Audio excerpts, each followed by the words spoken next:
Bismillahirrahmanirrahim. Assalamualaikum warahmatullahi wabarakatuh. Alhamdulillahirabbil alamin wa bihi nasta'in ala umurid dunya waddin. Assalatu wassalamu ala asyrafil anbiya'i wal mursalin sayyidina wa maulana Muhammadin wa ala alihi wa sahbihi ajma'in wa ba'du. Seluruh pemirsa Gontor TV yang berbahagia, pada kesempatan kali ini sepatutnya kita senantiasa memanjatkan puji syukur kehadirat Allah karena rahmat dan nikmatnya yang senantiasa tercurahkan kepada kita semuanya.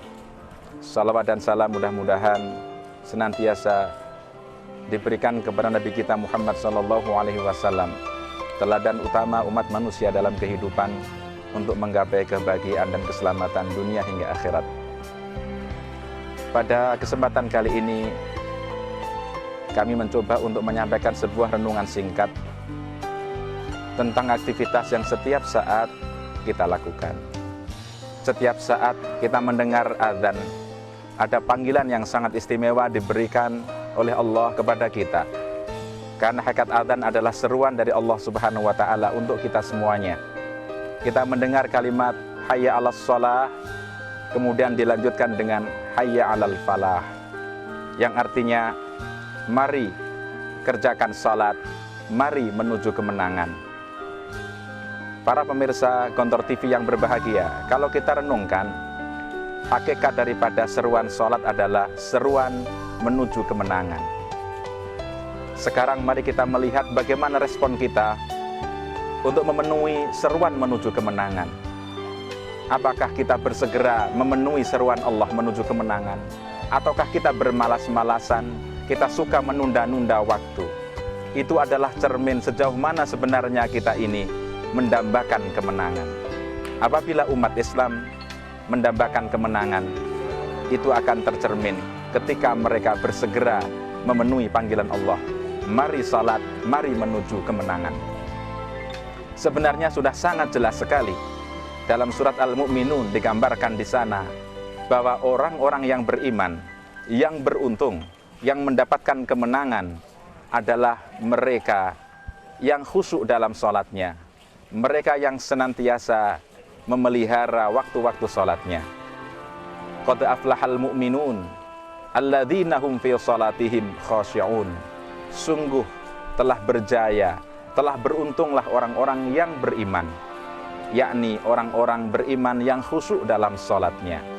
Kemudian rangkaian-rangkaian dari ayat ini ditutup dengan walladzina hum ala sholawatihim yuhafidun, yakni orang-orang yang senantiasa memelihara sholatnya, menjaga waktunya, melaksanakan dengan penuh kekhusyuan.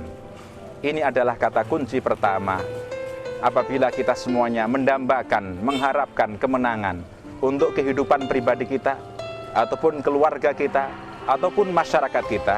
Marilah kita menjadi generasi penegak sholat. Mari kita bangun keluarga kita menjadi keluarga yang menegakkan sholat. Mari kita bangun umat dan masyarakat kita menjadi umat dan masyarakat yang mencintai dan menegakkan sholat. Itulah syarat utama dan pertama untuk mendapatkan kemenangan yang dijanjikan oleh Allah Subhanahu wa Ta'ala. Sebaliknya, manakala kita masih enggan untuk menunaikan sholat, untuk berjamaah, untuk menjadi generasi penegak sholat, maka kemenangan hanya merupakan utopia, angan-angan yang jauh untuk bisa digapai dan direalisasikan.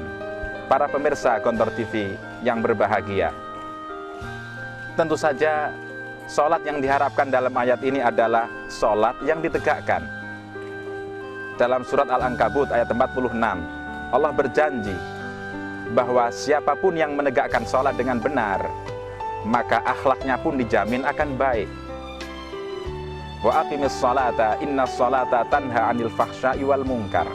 Dan tegakkanlah sholat, karena sesungguhnya sholat itu mampu mencegah dari perbuatan keji dan mungkar. Kadang kita bertanya, kalau demikian ayatnya, mengapa fakta di lapangan menunjukkan masih banyak orang-orang yang kelihatannya sudah mengerjakan sholat, tetapi faktanya dan kenyataannya akhlak mereka belum menjadi akhlak yang mulia. Mereka masih terbiasa melakukan dosa dan kemaksiatan. Bahkan mereka masih berani melakukan korupsi, merusak kekayaan negara dan lain sebagainya.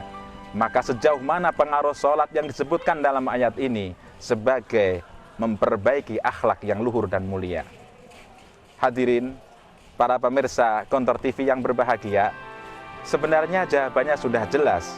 Dalam ayat disebutkan, wa aqimis sholata innas sholata tanha 'anil fahsya'i wal munkar, dan tegakkanlah salat, karena sesungguhnya salat yang ditegakkanlah yang mampu mencegah dari perbuatan keji dan mungkar. Ayat ini memberikan jawaban bahwa salat yang menjamin perbaikan akhlak yang luhur dan mulia adalah salat yang ditegakkan, bukan sekedar salat yang dilakukan. Dalam Al-Quran beberapa kali disebut kalimat musallin atau yusallun.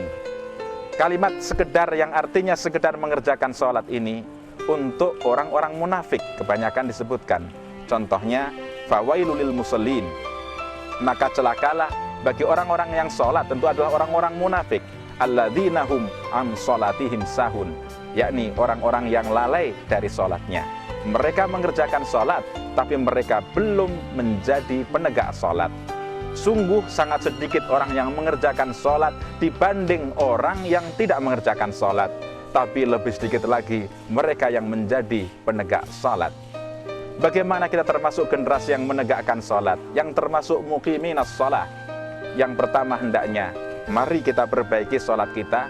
Apakah sholat kita sudah seperti sholat Nabi kita yang mulia? Karena Nabi kita pernah bersabda, "Shollu kama ra'aitumuni usolli." Sholatlah kalian sebagaimana kalian melihat aku sholat. Apakah gerakan kita, bacaan kita sudah persis seperti yang diajarkan oleh Nabi kita Muhammad Sallallahu Alaihi Wasallam? Kalau kita sudah belajar memperbaiki kaifiyat bacaan dan gerakan kita ketika sholat, selanjutnya mari kita tingkatkan, apakah kita sudah mampu khusyuk dalam mengerjakan sholat?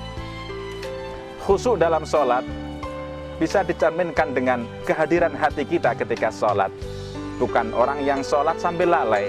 Kehadiran pikiran kita dalam sholat dengan merenungkan apa-apa yang kita baca.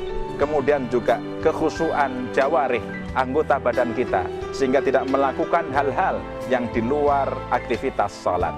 Manakala badan kita khusyuk, pikiran kita fokus kepada apa yang kita baca, dan hati kita hadir dalam kekuasaan Allah, hati kita menghadirkan keagungan Allah Subhanahu wa ta'ala, maka itulah seseorang yang akan mampu melaksanakan ibadah salat dengan khusyuk. Dan salat yang khusyuk seperti itu insya Allah, yang disertai harapan dan rasa takut kepada Allah, yang diliputi keagungan Allah Subhanahu wa ta'ala, maka salat yang demikianlah yang akan menjamin kemenangan bagi orang-orang yang menegakkannya. Yang ketiga, untuk disebut sebagai orang yang menegakkan sholat, tentunya adalah yang memelihara waktu sholatnya. Kadang-kadang kita meremehkan waktu sholat karena beranggapan bahwa waktu sholat kita masih longgar. Kita mentakhir-takhir, sehingga akhirnya antara satu sholat dengan lainnya berdekatan waktunya. Kita mengerjakan duhur ketika sudah dekat waktu asar. Kita mengerjakan asar ketika sudah menjelang maghrib. Kita mengerjakan isya kadang-kadang sudah menjelang subuh. Atau kadang-kadang malah terlewatkan. Ini berarti kita yang mengatur waktu sholat. Seharusnya bukan kita yang mengatur waktu sholat, tetapi marilah kita diatur oleh waktu sholat. Seorang sahabi bertanya kepada Nabi tentang amal yang utama. Ayu amalin afdal? Nabi kita yang mulia menjawab, as-sholatu ala waktiha. Seorang sahabat tadi bertanya lagi, summa ayun, kemudian apa wahai Nabi kita? Nabi kita menjawab, birrul walidaini, berbakti kepada kedua orang tua. Kemudian ditanya lagi, summa ayun ya Rasulullah, kemudian apa lagi? Nabi mengatakan, al-jihadu fi sabilillah. Ternyata di sini ada 3 hierarki amal yang utama yang dicintai oleh Allah. Yang pertama adalah sholat pada awal waktu, yang kedua baru berbakti kepada orang tua, dan yang ketiga baru berjihad di jalan Allah.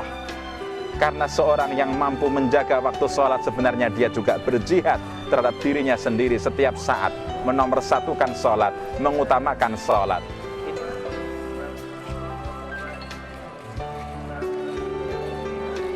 Pemirsa Gontor TV yang berbahagia, selanjutnya agar kita termasuk mereka yang menegakkan sholat, setelah kita mencoba untuk sholat sesuai dengan kaifiat yang diajarkan oleh Nabi kita, hendaknya kita menjaga kekhusyuan kita dalam sholat, dan yang ketiga memelihara waktu-waktu sholat. Yang keempat adalah hendaknya kita menjaga jamaah kita dalam sholat, karena keutamaan sholat berjamaah adalah 27 kali lipat dibanding kalau kita sholat sendirian. Tentu banyak keutamaan-keutamaan yang lainnya dari ibadah jamaah. Untuk itu kita mari mencoba untuk menumbuhkan kesemangatan kita menjadi penegak sholat melalui 4 tahapan tadi. Ada beberapa kiat untuk merangsang dan mensupport kita agar suka menunaikan ibadah sholat. Pada hakikatnya sholat mempunyai kenikmatan yang luar biasa, tapi tidak semua orang mampu menikmati indahnya dan nikmatnya sholat atau manisnya sholat. Bagaimana kenikmatan sholat itu? Digambarkan oleh para ulama bahwa sholat itu hakikatnya seperti sebuah makdubah, sebuah jamuan yang istimewa.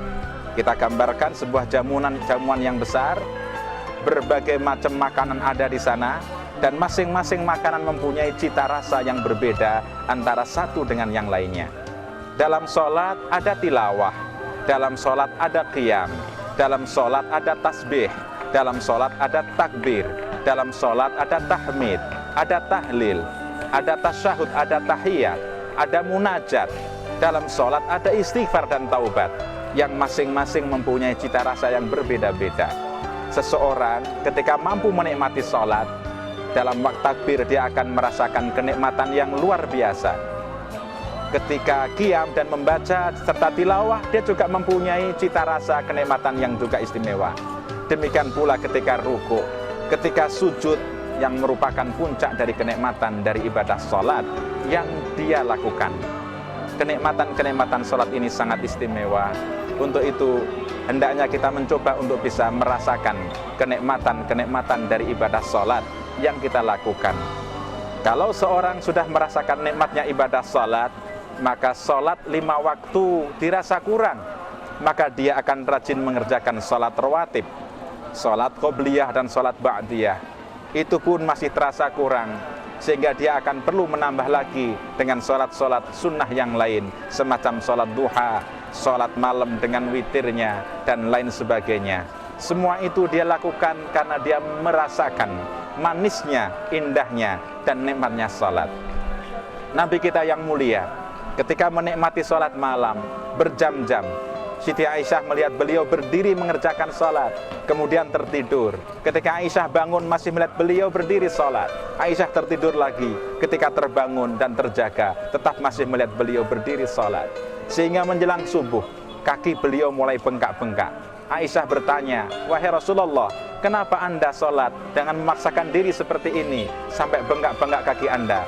Beliau menjawab, "Afala akunu abdan syakura?" Apakah aku tidak senang untuk menjadi hamba Allah yang pandai bersyukur?